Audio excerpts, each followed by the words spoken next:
Before we can go on to talk about the evolution of galaxies and the universe as a whole, we need to come back to a problem we've talked about before in this course: measuring distance.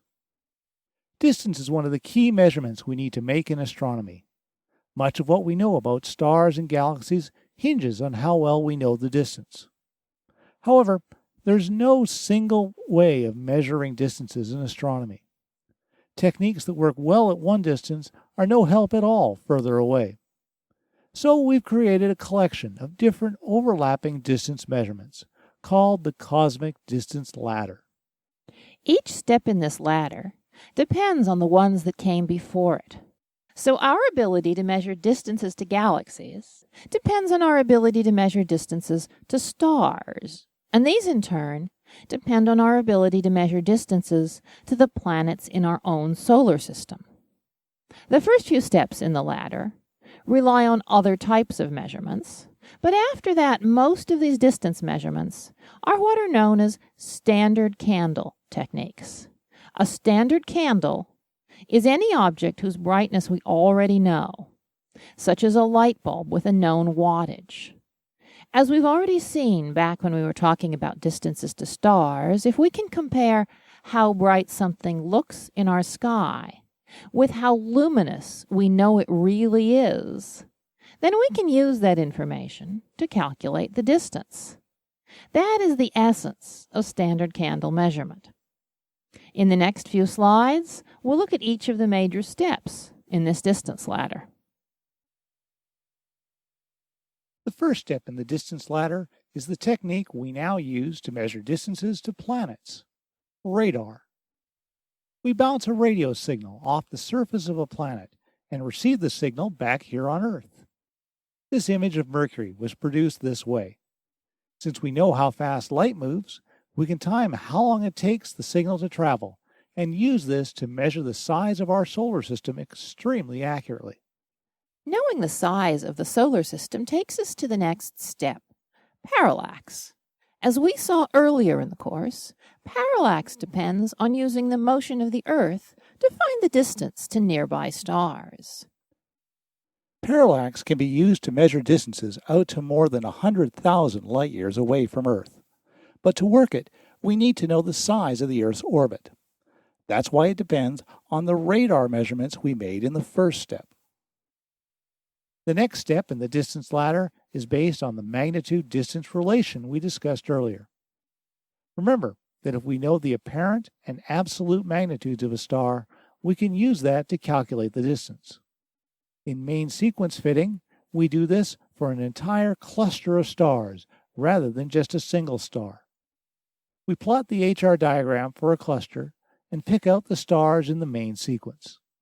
Since we don't know the distance, we have to use apparent magnitude rather than absolute magnitude on the vertical axis. Then we compare this to another cluster with a known distance, such as the Hyades, a nearby star cluster in the constellation Taurus. The more distant cluster will lie below the Hyades because its stars look fainter. The difference in brightness tells us how much farther away the more distant cluster is. This main sequence fitting technique is a standard candle method.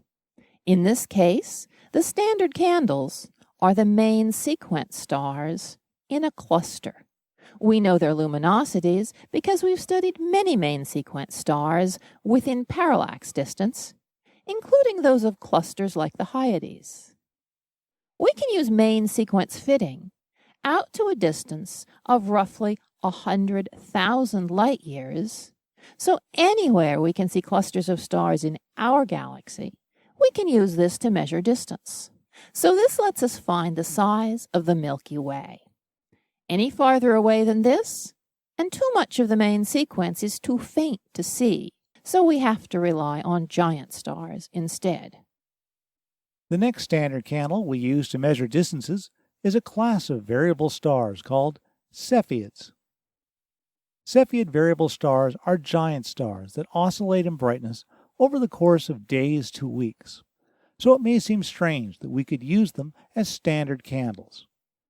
However, in the early 20th century, Henrietta Leavitt recognized that there was a direct connection between a Cepheid variable's average luminosity and the time it takes to get brighter and dimmer again. This relationship allows us to figure out the star's luminosity just by measuring the period of brightness change. In the last chapter, we saw that this was the way Harlow Shapley was able to measure the size of the Milky Way. Edwin Hubble also used a Cepheid variable to get the first distance measurement to another galaxy and show that it really was outside of the Milky Way. Nowadays, we can use this to measure distances to nearby galaxies up to 100 million light years away. Note that MLY means mega light years, or millions of light years. 100 million light years is a large enough distance that it includes the large concentration of galaxies in the Virgo cluster, shown here. However, even Cepheids are hard to distinguish beyond this distance, so we have to use even brighter standard candles for more distant galaxies. This could mean looking for the brightest supergiant star in a galaxy, or the brightest globular clusters. These distance standards have more built-in uncertainty than the previous methods, so it's harder to use them to measure distance. To get around this, we typically use several distance standards at once, preferably from several galaxies in a cluster, rather than just a single galaxy. However, this technique does allow us to estimate distances to galaxies out to over 300 million light years, once we've sampled enough nearby galaxies to know how luminous the brightest stars and clusters generally are.